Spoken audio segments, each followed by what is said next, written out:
Bismillah, alhamdulillah, wa salatu wa salam ala rasulillah. Continue, inshallah, with talking about takfeen, or wrapping the dead person, the deceased. Before I go further, I want to just say a general comment, that all this, we are listing this, but it's all based on the Quran and the Sunnah, right? All this is based on the Quran and Sunnah. There is some difference of opinion, but it's all based on Quran and Sunnah still. There's sometimes differences in the interpretation of the hadith or something like that. So here we are talking first this. Now we are going to talk about the minimum requirements. Minimum requirements. This is not the best, but it's the minimum requirements for takfeen or for wrapping the deceased. So the deceased is wrapped in any material that is permissible to wear alive. He can be wrapped in any material, any cotton, wool, anything that is permissible to wear alive.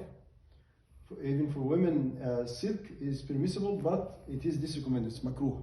It's not recommended to wear silk to wrap the deceased female in silk, and it's not permissible for males. For men, you cannot wear silk, whether alive or as a deceased. The condition is that this material has to be clean. You cannot have najasa in the material or the cloth that you're wrapping the deceased in. It has to be clean, pure, right? Tahir, no najasa in it. That is an essential condition. So it can be any material. It has to be clean. The least is a thawb. It has to actually cover the whole body. It has to cover the whole body except the head of a person that is in state of ihram, or the face of the woman that is in a state of ihram. These are the two things that are not covered. If a man is in state of ihram, his head is not covered, and if a woman is in state of ihram, her face is not covered.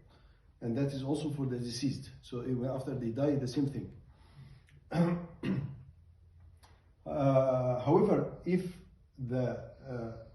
it's it's not a likely case to happen in our time, but for example, when there is famine or something like a disaster, that war or something like this, and there is very lack of material, for example, then the least to cover is you have to cover the awra. The awra is basically for the man from the belly button to the knees, and for the woman the whole body except the face and the hands. So that's the awra. The least to cover is the awra if there is no enough cloth because of poverty, because of war, because of such a disaster situation. Then the least to cover is the awra. But it is wajib actually to cover the whole body. You should actually cover the whole body. So we're talking about case of necessity here. But so you should cover the whole body. But if there is a case of necessity, you can only cover the awra. We continue, inshallah.